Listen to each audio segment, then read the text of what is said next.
Hello, everyone, and welcome to the Golden Astrologer Podcast. This is Deb McBride, and I am recording this in lovely Escazú, Costa Rica, on Sunday, December 3rd, in the year 2023.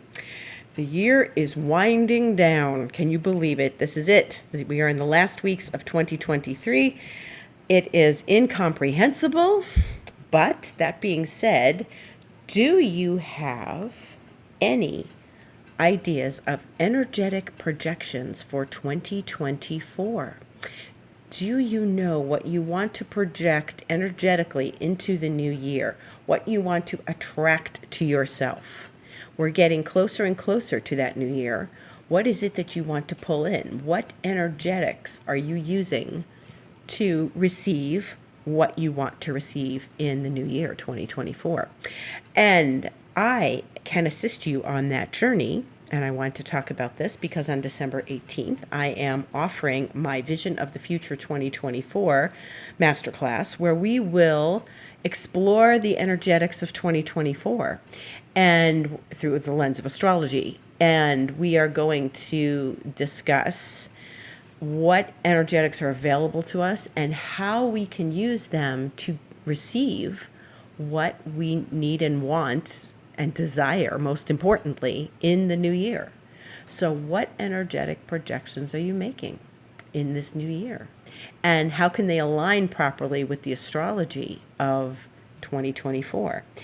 I will be your hostess for that on December 18th at 6 p.m. Eastern Time. It's $55, and you can join Vision of the Future 2024 through my website, thegoldenastrologer.com. Just go there, go click on Book Online, and you'll see among the offerings there is Vision of the Future 2024. If you are not necessarily aware of that, you can always email me at deb@debmcbride.com or info@goldenastrologer.com, and I will send you the direct link. I also put it up in stories on my Instagram, The Golden Astrologer. And so we want to look to this new year for inspiration and for these new energies, and we're going to do this exploration on the 18th. I welcome one and all to join me in this exploration and energetic projection into the new year. And if you are also interested in joining my alchemy membership, that starts in January. And you can email me about that too. That's going to be really exciting. It's going to be a monthly membership. It's starting at the end of January 2024, once we are through some retrogrades. And I am going to offer this monthly where we have a meeting and we have a brief astrological update for the month and an energetic training and an energetic activation in that month. Among other things, there will be a group for you to connect with each other and with me. There'll be goodies, there'll be all sorts of stuff. So if you're interested in that, you can email me about that as well. In the meantime, we have a week ahead, and the big news of this week is that Neptune is going direct, and that is Wednesday, the 6th. Neptune will go direct at 8:20 a.m. Eastern Time, and I don't know about you guys, but I am already feeling this. And this is a once-a-year event that happens. Lately, it's in December because of when Neptune goes retrograde, like, say, 5-6 months ago. And Neptune is the planet of illusion, fantasy, delusion, vision, healing, spirituality. It is the planet of artistry. It's the planet of deep inspiration. It's when you tap into deep inspiration and the result is artistry. And, sometimes Neptune is hard to grasp because its energy is elusive and it kind of sneaks up on you. So one of the things that I've had happen to me in the past is that, Neptune shifts direction, and I'm like, when did that happen? Because it does things sort of in the background of your life. It's subtle, it's elusive, and it's a bit insidious. So Neptune going direct this week, though, I can feel very strongly, and I have for the last few days. And, I can describe it in a nutshell as seasickness. Okay. And that seems kind of strange, right? Like I'm describing seasickness. And that's the way it's felt anyway to me. Maybe for other people it's they're feeling something else. But what that feels like is this sort of rocking. I was rocking in my hammock yesterday making a video about Neptune and talking about the ocean and talking about the tide and talking about how Neptune's energy can be terrifying when you don't know what to do with it because you feel engulfed. You can feel engulfed. You can feel like this experience is you're overwhelmed and you are drowning and you aren't sure how to move through and navigate this. Because with Neptune, you want to, you can't control it. It's not a controllable energy. You want to navigate. You think you set out in your boat to go from point A to point B. And I say this oftentimes that when you're in, your boat going from point A to point B, you really somehow wind up at point Z and you don't know how you got there. And you're like, why did I go to point Z? What was this? This was not the plan. And it is something that needs to be, dealt with in a very manageable way. And the way to do that is go with the flow. It's going through the experience of allowing yourself to be present with it and not resisting it. And that is the key, to not resist Neptune. It's like resisting the ocean. It's like if you can't handle the ocean, don't go in it, right? So we sit with it and just experience it. And we go with where it's taking us. My coach Yerlin once told a story. She went to Antarctica. I don't know, a year and a half ago or so. She went to Antarctica and she went on this incredible journey with, through Chile, Patagonia, and dancing with penguins in Antarctica, and this incredible journey. But there was one point when they were on a boat, and it was very, very, very rocky at one point, and everybody was getting sick, and people were going to their cabins, and they were just horribly ill, and getting sick over the side of the boat. And when the ocean gets really rocky in Antarctica. So she went to her cabin and she was like, oh my God, what am I going to do? Because this is the nature of, and this is described it exactly. It's the nature of Neptune to be in your boat and be rocking, and it's out of control and you don't know what to do with it. Okay. And people are getting seasick around you and you're like, oh my God. And what's the first thing you do? You panic, right? You panic. She has led enough plant medicine ceremonies with people that for her, she was sitting there at first panicking like everyone else and like, oh my God, what am I going to do? Because you can't, what can you do? You're on a boat, you're in the water. This is Neptune. You're bracing the wild seas, right? And she sat there and the spirit spoke to her, as it always does for her. And she said, Yerlin, it's just like the plant medicine.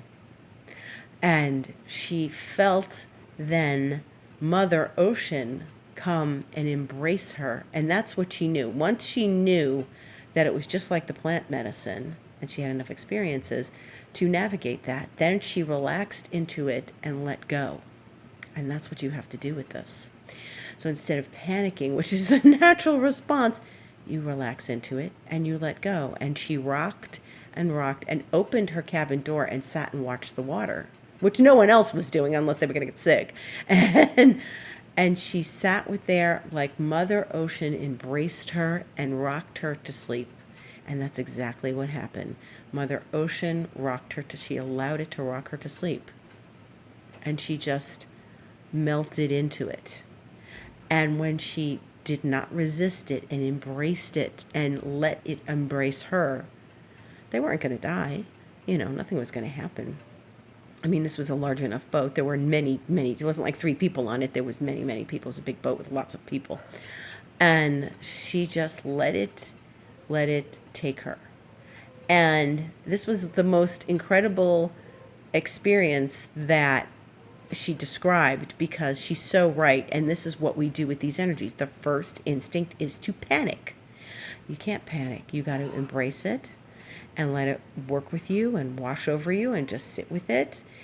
And it really did rock her to sleep. And she woke up the next morning and the sea was calm. But that was the way to get through this. And that is the way to get through Neptune turning direct. Now, I have definitely felt like I was rocking on a boat these last few days. And I had to keep reminding myself of that story that I just told you. And that this experience of Neptune, this is what it does, because we feel like, what's going to happen? I feel out of control. I feel engulfed. I feel overwhelmed. This is an energy that I cannot cope with. Sometimes all the seasick products in the world aren't going to help you. You could drink a little ginger, keep your stomach. You drink some ginger, but you have to allow the rocking to occur and let it take you and embrace you.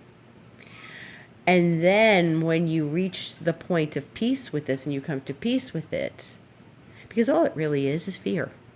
It's fear. When you are hitting something that is so deeply shaking you from your core, there's something in this for you.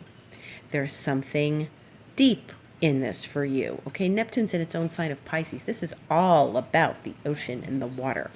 Okay, and so we have to allow the rocky seas that we're being presented with for the next 4 days, today and the next 3, as Neptune goes direct, and then maybe even after that, the next day.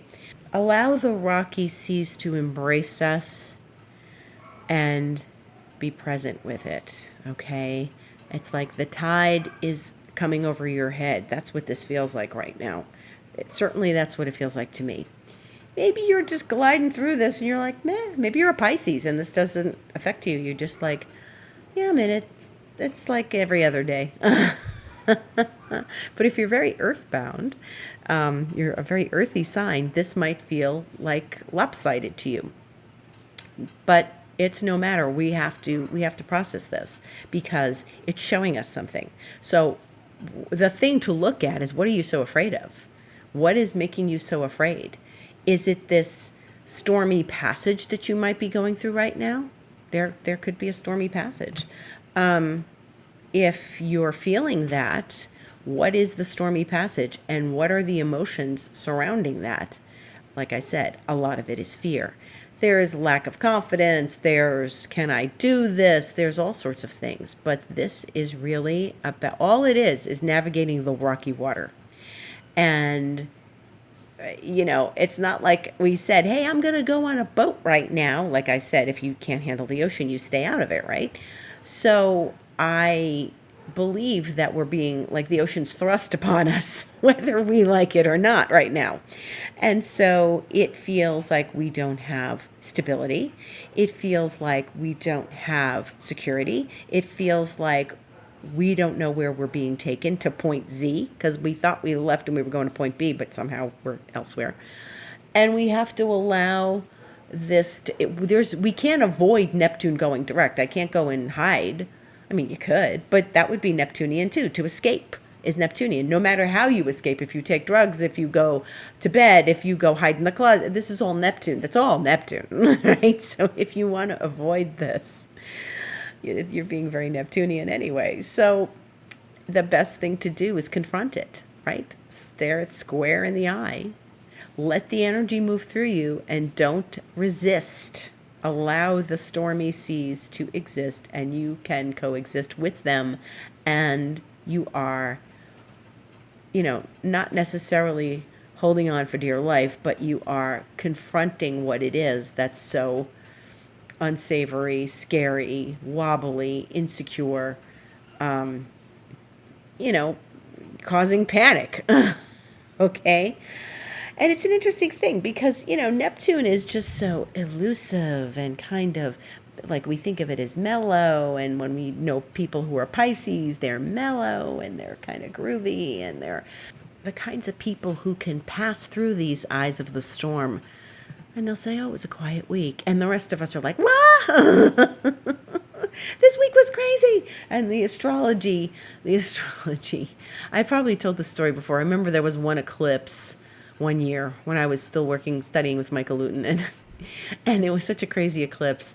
And after the week of the eclipse, I was talking to a Pisces friend, and she said, yeah, quiet week. And it was like so crazy, rocky eclipse crazy. And I remember I told him, I said, yeah, this Pisces friend of mine said quiet week. And he said, oh, shut up. And he says, oh, shut up. And it was like, he says, you see? And it was like a point he had made. They don't necessarily mind that. Like they glide through it, But he used to also say that Pisces, don't fool yourself. And this was one of my favorite quotes of his. Don't fool yourself. Pisces isn't the one in the room staggering around with a lampshade on their head. They can be more organized than a Virgo on diet pills. And so, it's what it is, it's the water, it's the ocean, it's Neptune. It is King Neptune. It is Poseidon's domain. And so I recommend that you work with this energy, let it pass through you, do not resist, and find out what's making you seasick. Find out what it is that is causing you to be uncomfortable or are just sort of in a state of what could be panic, or if you can spiral into a panic.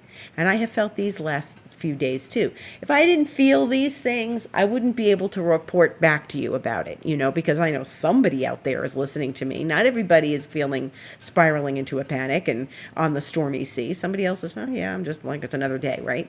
Or they just get going with their work. And that's a good thing to do too. I mean, if you're just doing your work and stuff. But if you're feeling everything like I do, then you are noticing that this energy is particularly potent right now. And this is the way it's going to be until we, stop resisting and just work with it and know that Neptune goes direct on Wednesday. And frankly, I'm going to be very happy when I get up on Wednesday morning and it's direct. So, work with this energy. It's very watery. Saturn's also in Pisces, but Saturn is an entirely different energy. It's the boat you build to sail on the water. It's the structure that you build. Neptune challenges that too. Remember, whatever planet is slowest always wins. The slowest moving planet always wins, and right now that's Neptune. So it's very, very slow. It's getting slow it's going to come to a stop and turn around on Wednesday. So if you feel like you can't shake the seasickness, then drink some ginger and maybe take some seasick pills but really sit with yourself and calm the spiral of panic by being with it and looking it square in the eye and confronting it. What is it? Okay. And maybe you're avoiding something. And with Neptune, it's classic to avoid something. It's a planet of escapism.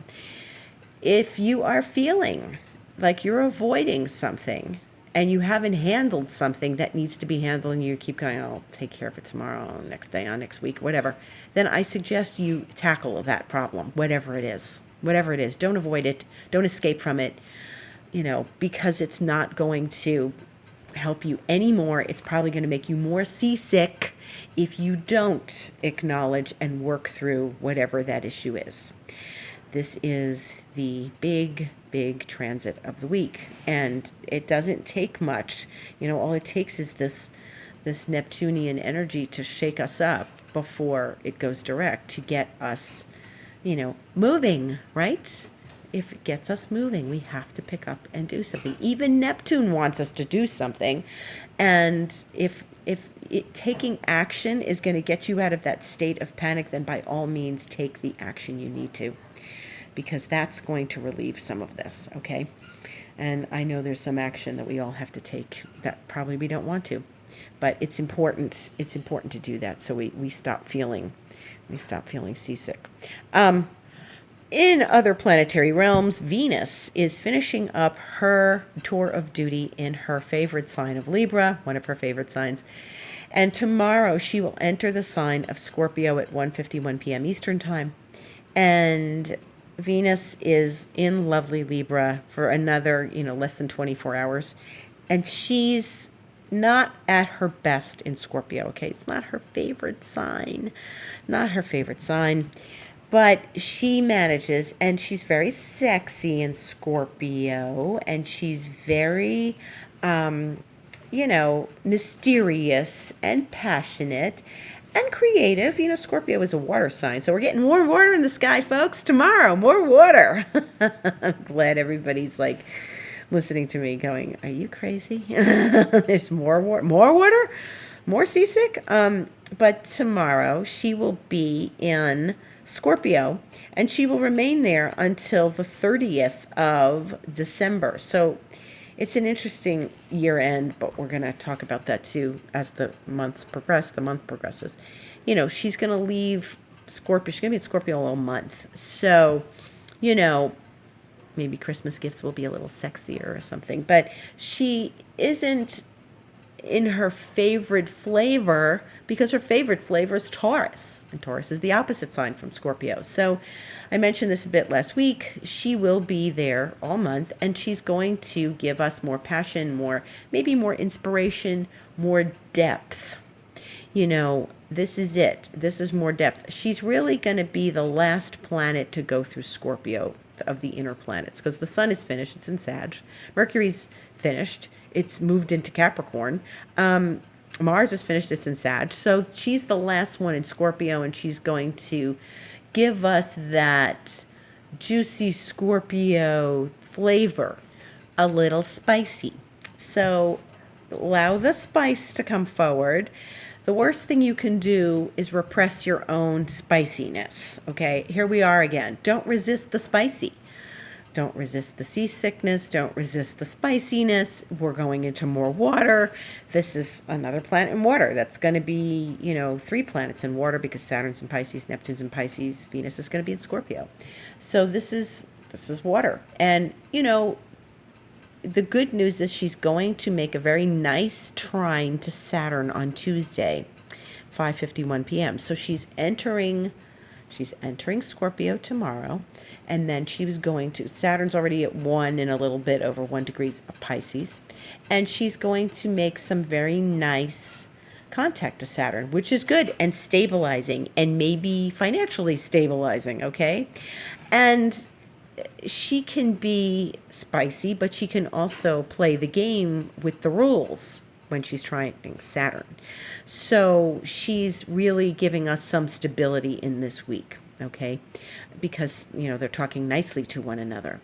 So that's very good. And I do see quite a bit of stability, even though Neptune is going direct and destabilizing everything. This Venus trine Saturn should give us some nice stability. She's going to be there. So like I said, she's going to change signs at the end of the month, which is the end of the year. And there's so much going on at the end of the year because, Venus is going to go into Sag on the 30th. And on the 31st, Jupiter will go direct. And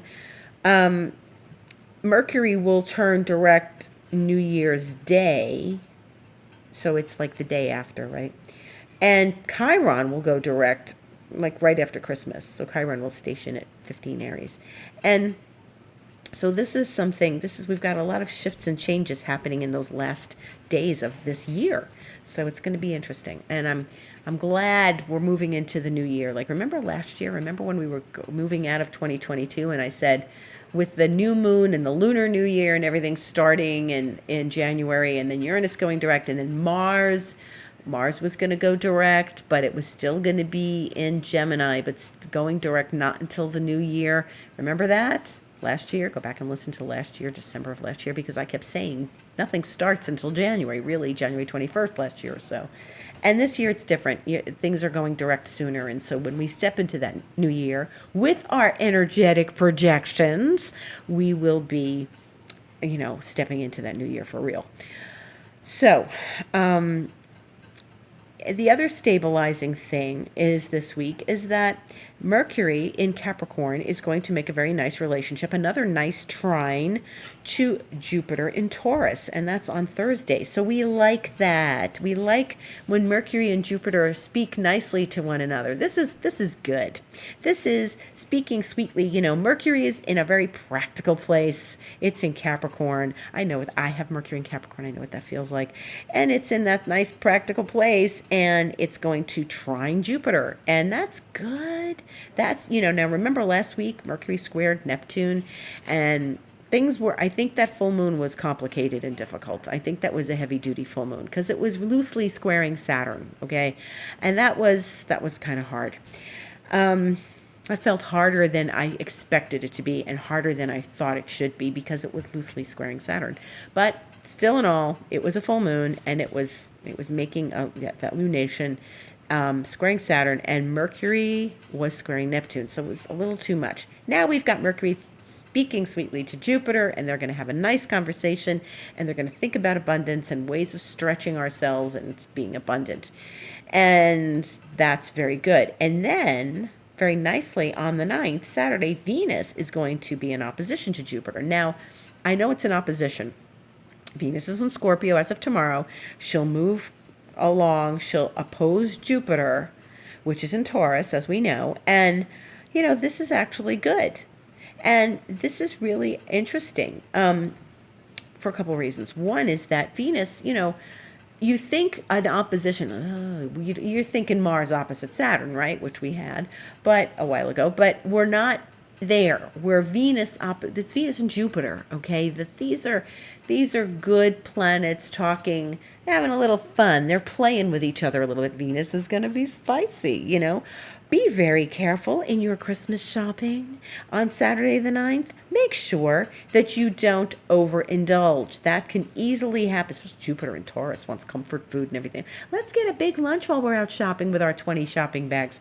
And let's have an ice cream sundae afterwards. This is the energy of, Venus and Jupiter. Like, can it get bigger? Can I make it bigger? Yay!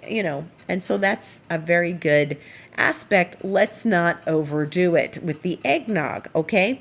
So, and did you see my Instagram? I made an eggnog latte this morning. It had a little bit of eggnog and then no alcohol. Well, I think it had a little rum in it. I don't know. It was store-bought. But mostly, I put other milk in it to balance it because it's not too sweet, right? So, okay, I digress. Jupiter and Venus, we don't want to, overdo it, and we want to enjoy them. So use that energy to enjoy and peace and goodwill towards others at this festive time of year, despite everything that happens in the world and society, And, it is another interesting thing is happening is that the moon is going to be in Scorpio that day. And the moon is in Scorpio as of Friday, 10:35 p.m., and it will then oppose Jupiter at 10:41 a.m. on Saturday. And then 12 hours later, Venus is going to be opposite Jupiter. Exactly. So it's happening pretty simultaneously. I can't say, well, Venus isn't really opposing Jupiter early in the day. Of course it is. It's, just not precise. It's not exact. So that means that the moon and Venus will be together opposing Jupiter. And I think that's going to be pretty good. Moon doesn't love Scorpio either, right? Moon doesn't love Scorpio either. Talk about spicy. And just, be careful. The moon will conjunct Venus at 9:24 a.m. and then it's going to oppose Jupiter. And I think that this is like a nice, abundant aspect, okay? This is a nice, abundant aspect we're having on Saturday. So next Saturday is going to be abundant. Remember to watch your spending and your just general overindulgence. Watch your overindulgence, okay? Be careful with that because it can come back and bite you later. The other thing is Sun in Sagittarius will be trining Chiron on Thursday at 7:12 p.m. Eastern Time, and that's around the same time that the Mercury-Jupiter trine is happening. Remember, Chiron is a comet. It's not the status of a planet. Sometimes it feels like it, but that's actually a healing response. The Sun to Chiron in a trine, that's actually good. So it'll smooth over any kind of bumps, I think, that we're going to get this week, especially with Neptune going direct. And remember also, any sort of illusions that we are harboring, right? You want to be present with them and acknowledge them and take responsibility, okay? Venus and Saturn are trining. Take responsibility, because you don't want to harbor the illusions. As Neptune goes direct, they may come forward. But remember that you want to be present for yourself more than anything this week, and allow yourself to not resist the seasick, okay? Don't resist it. Be with it and let it cradle you and let it rock you to sleep. And that's the other thing. Neptune rules sleep and dreams. So instead of being seasick, the idea is to be allowing this to cradle us and rock us to sleep. And that's the best use of this energy. I'm Deb McBride. This is the Golden Astrologer Podcast. Next week, Mercury goes retrograde, but we'll talk more about that on Sunday's podcast on the 10th. And I did talk quite a bit about it last week because I talked about Mercury squaring Neptune 3 times. But this nice Mercury-Jupiter is going to happen 3 times as well. So notice that story as well. The Mercury-Jupiter trine that we're going to get on December 18th, when I have my Vision of the Future 2024 that you can join me for. We're going to have that Mercury trine Jupiter next week, and then it'll happen on the 18th in 2 weeks after we have it this week. So that'll be past number 2 when Mercury's retrograde, and then Mercury will do it again when it and Jupiter are both direct, and that'll be in January. So there's a little story there. It's probably milder. You won't notice it as much. But if that Mercury square Neptune, while Neptune is stationing, did trigger something, do pay attention to that and work with Neptune as I have just described, so that the next 2 passages are not as dramatic. Thank you so much for listening. If you'd like to have a session with me, you may do that by clicking book online on my website, thegoldenastrologer.com. You can also join me in expansion mentoring, which can be for 3 months, 6 months, and 12 months. And this is the power of compounding. When you work with someone long term, you are able to work with them in a compounding way. It builds on itself. So you can work for 3 months and you say, you know what, I want another 3 months, or I want to go for the whole year-long coaching, because you are understanding that as you're growing as a person from the coaching experience, you are absolutely compounding and expanding, as is our plan, and you are, becoming this new person on this new journey. So that's the good part about going with someone for a longer time. I've been working with my coach, my mentor, for 2.5 years, and I understand very deeply how she has helped me change my life. So I really appreciate her in that way. So in any respect, I offer you the same. If you'd like to join me, you can message me, info@goldenastrologer.com, deb@debmcbride.com. And if you are interested in anything like studying Reiki with me, which you can do, I invite you to do so, and you can contact me about that as well. Blessings to one and all. Gratitude to everyone. Thank you for listening, and we will see you on the other side of Neptune direct. Have a beautiful week.